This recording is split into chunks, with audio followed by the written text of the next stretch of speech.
Carlo Acutis is not just a man who devoted himself to the Eucharist. There is an untold story of Carlo Acutis and the Virgin Mary, and this is what you are about to discover here now. Carlo, the teenager from Milan, discovered something about the Virgin Mary that the Vatican kept secret for decades. What if this same young man, who died at just 15 years old, left behind evidence so compelling that it changed everything we thought we knew about miraculous appearances? Carlo Acutis was not your ordinary Catholic youth. While his friends were busy with video games and social media, this remarkable teenager was documenting something extraordinary, something that would eventually lead to his beatification and reveal hidden connections between modern miracles and ancient prophecies. But here's what the Church doesn't want you to know right away. And I promise you, by the end of this video, your understanding of faith will be completely transformed.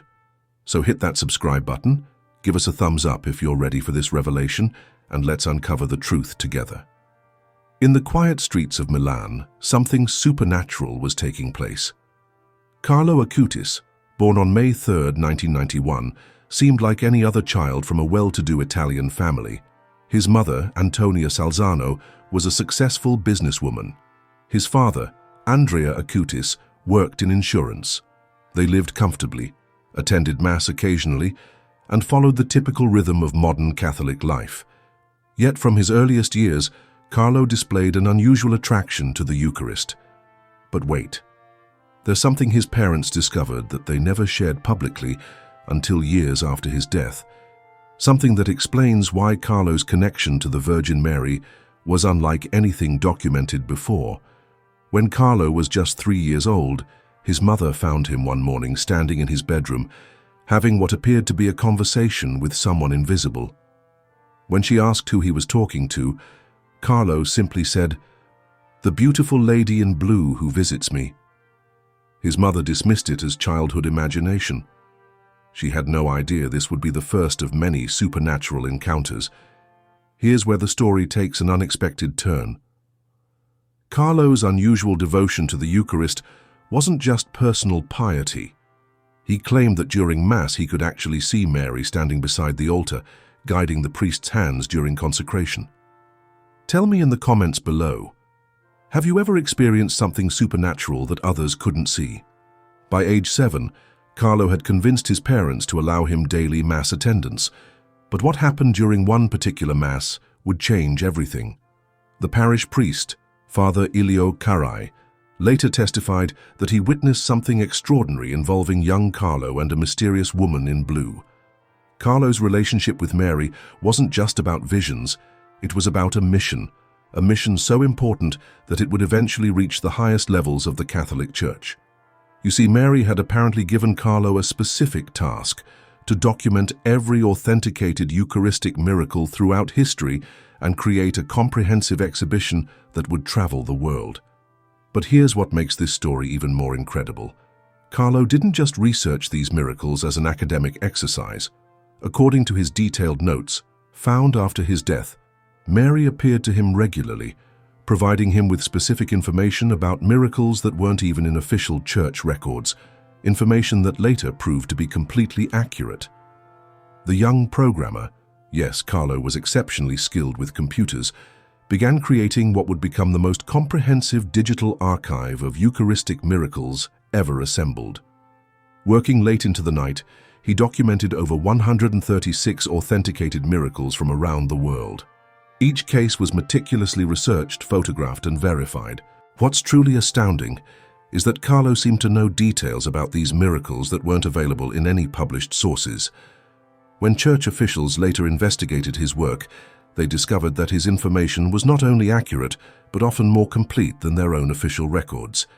How could a teenager from Milan know intimate details about a miracle that occurred in Buenos Aires in 1996? Share this video with someone who needs to hear this story, because what happens next will challenge everything you think you know about divine intervention in the modern world. Carlo's exhibition, titled The Eucharistic Miracles of the World, began traveling internationally in 2006.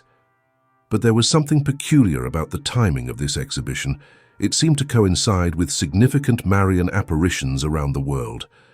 Wherever Carlo's exhibition appeared, reports of Virgin Mary sightings increased dramatically. In Fatima, Portugal, when the exhibition was displayed in 2007, 3 separate individuals reported seeing a young man in white standing beside the statue of Our Lady of Fatima. The descriptions matched Carlo perfectly, even though he had died the previous year. The Vatican investigated these claims, but never released their findings publicly. The connection between Carlo and Mary goes deeper than most people realize. Hidden in his personal journals, discovered by his mother after his death, are detailed conversations he claimed to have had with the Virgin Mary about the state of the modern church, future events, and specific messages for particular individuals. One entry, dated just 2 weeks before his death, contains what many believe to be prophetic information about future papal decisions and changes in church doctrine. But the Vatican has classified these writings, and only select church officials have been permitted to read them. Why the secrecy? Let me ask you something. Have you ever felt a calling so strong that it seemed to come from beyond yourself? Drop a comment and share your experience. Because Carlo's story suggests that divine calling can happen at any age, the mystery deepens when we examine the circumstances surrounding Carlo's death. On October 12, 2006, the feast day of Our Lady of Aparecida, and exactly 89 years after the final apparition at Fatima, Carlo was diagnosed with acute leukemia. He had been completely healthy just days before.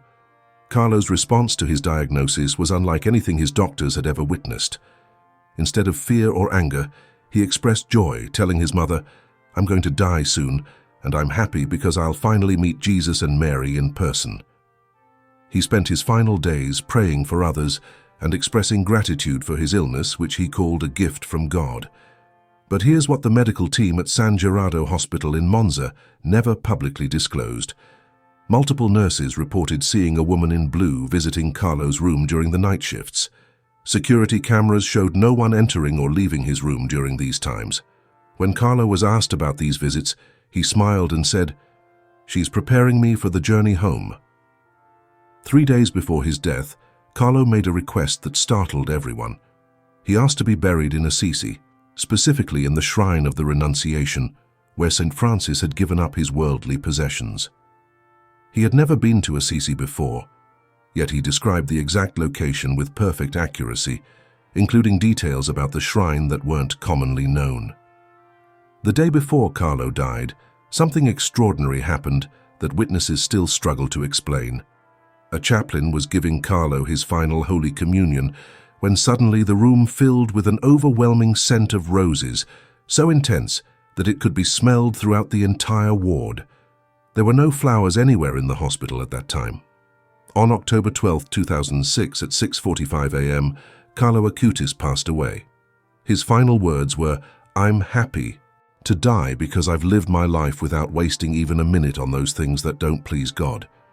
But his death was only the beginning of an even more mysterious chapter. If you're finding this story as compelling as I am, please hit that like button and make sure you're subscribed, because the events that follow Carlo's death are absolutely extraordinary. Within hours of Carlo's death, reports began flooding in from around the world. People who had never heard of Carlo Acutis claimed to have received visits from a young man matching his description. These weren't dreams or visions. Witnesses described detailed physical encounters where Carlo provided specific guidance or comfort during times of crisis.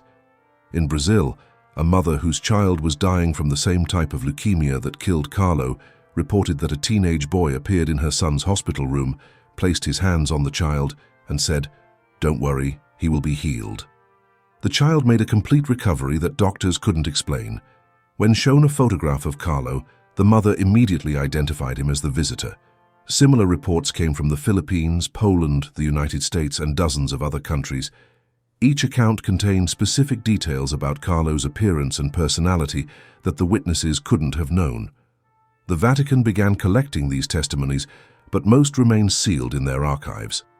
The investigation into Carlo's potential sainthood revealed something that stunned church officials. His body, exhumed in 2019 for the beatification process, showed no signs of decay despite being buried for over a decade. This incorruption of the body is considered by the Catholic Church to be a sign of extraordinary holiness. But there was something else that investigators discovered during the exhumation. Embedded in the clothing around Carlo's heart was a small piece of cloth that didn't match anything he was buried with. When analyzed, the cloth was identified as being from the same material as the tilma of Our Lady of Guadalupe, the miraculous image of Mary that appeared on Juan Diego's cloak in 1531 in Mexico. How did this cloth get there? No one had placed it in the coffin. The funeral directors had no explanation. The cloth appeared to have been placed directly over Carlo's heart sometime after burial. When questioned about this phenomenon, church investigators remained silent. Here's something I want you to consider as we continue this remarkable story. Carlo's connection to the Virgin Mary seems to transcend death itself.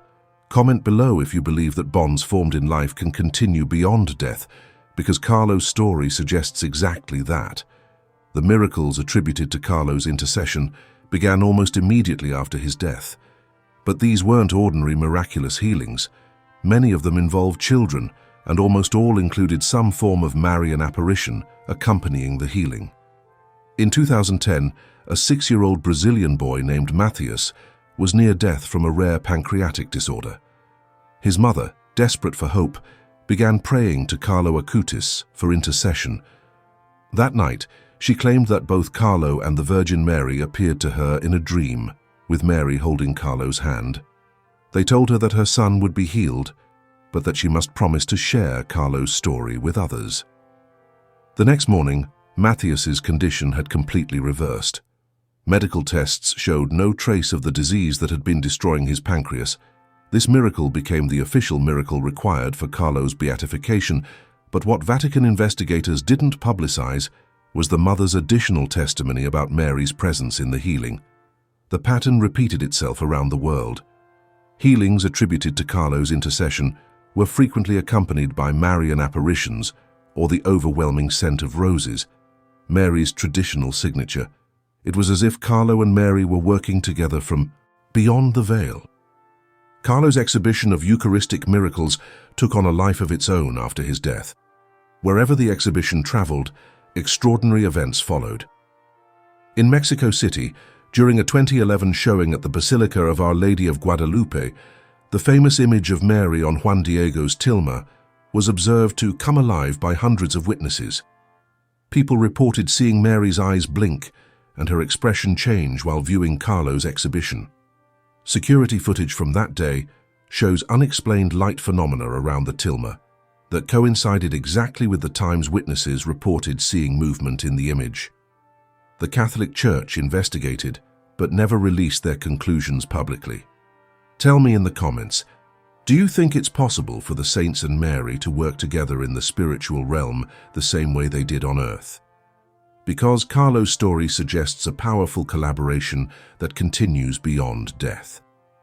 The Vatican's investigation into Carlo's life revealed something that had been hidden from public view. In his personal computer files, investigators found a folder labeled Messages from Our Lady that contained what appeared to be transcripts of conversations between Carlo and the Virgin Mary, dating from 2002 until just days before his death. These messages covered a wide range of topics: the future of the Catholic Church, specific guidance for individual believers, warnings about global events, and detailed instructions about how Carlo should continue his mission even after death. The content was so specific and prophetic that it required the highest level of church scrutiny. One message, dated April 2006, 6 months before Carlo's death, contained specific predictions about future papal decisions, changes in church liturgy, and global events that have since proven remarkably accurate. Another message provided detailed instructions for how Carlo's body should be prepared for eventual public veneration, including specific requirements that his family had no way of knowing would later become important for his beatification process. The messages also revealed something extraordinary about Carlo's mission. According to these transcripts, Mary told Carlo that his earthly death would actually be the beginning of his most important work. She explained that he would continue documenting miracles from the spiritual realm and would work directly with her to bring healing and conversion to people around the world. This explains the pattern we've been seeing since his death. The simultaneous appearance of both Carlo and Mary in miraculous healings isn't coincidental. It's the fulfillment of a divine mission that began during Carlo's lifetime and continues in eternity. If this story is touching your heart, please share it with others who need to hear about the power of faith and the reality of divine intervention in our modern world. And don't forget to subscribe for more incredible Catholic stories like this one. The most recent developments in Carlo's story have been carefully controlled by the Vatican, but some information has emerged that suggests his influence is growing stronger, not weaker, with time. Reports of Carlo's appearances have increased dramatically since his beatification in 2020, and these appearances are becoming more frequent and more public. In 2022, during World Youth Day preparations, multiple young people from different countries reported identical dreams featuring Carlo and Mary together, giving them specific instructions about spreading devotion to the Eucharist. These weren't isolated incidents. Over 200 similar reports were documented by church officials. The dreams all contained the same message. Carlo and Mary are working together to prepare the world for a new era of Eucharistic devotion that will transform the Catholic Church and bring about a global spiritual awakening.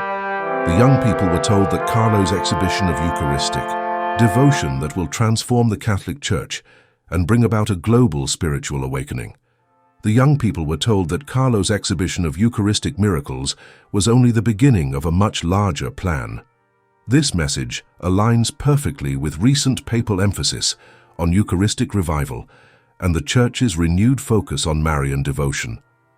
It's as if Carlo's mission, guided by Mary, anticipated and is now helping to fulfill the Church's current direction. What makes this even more compelling is that many of these young visionaries had never heard of Carlo Acutis before their dreams, yet they all described him identically and provided accurate details about his life and mission that they couldn't have known through normal means. The connection between Carlo and Mary represents something unprecedented in modern Catholic history.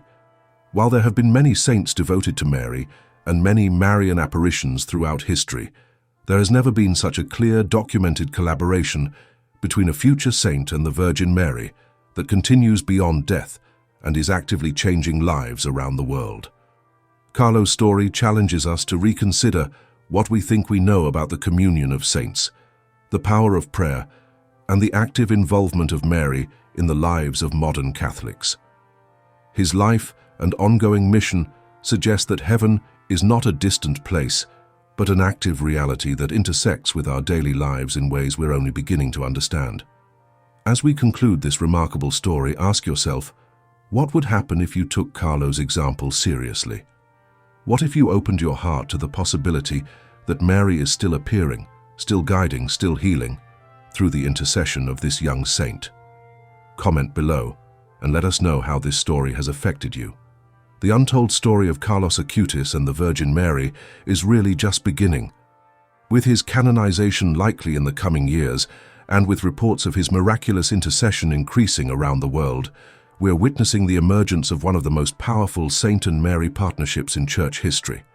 But more than that, we're seeing evidence that the spiritual realm is actively engaged with our earthly struggles, that young people can indeed become channels of divine grace, and that Mary continues to appear to those who seek her with sincere hearts. If you've been moved by Carlo's story, I encourage you to learn more about this remarkable young saint. Visit his tomb in Assisi, pray for his intercession, and consider how you might follow his example of passionate devotion to the Eucharist and trust in Mary's guidance. Remember to like this video if it's inspired you, subscribe for more incredible Catholic stories, and share this with anyone who needs to hear about the reality of divine intervention in our modern world. The story of Carlo Acutis and the Virgin Mary reminds us that holiness is possible at any age, miracles still happen today, and heaven is much closer than we think. Until next time, may you find the same joy and purpose that Carlo discovered in his short but extraordinary life. And may Mary's intercession bring you the peace and healing that so many have found through the continued mission of this remarkable young saint.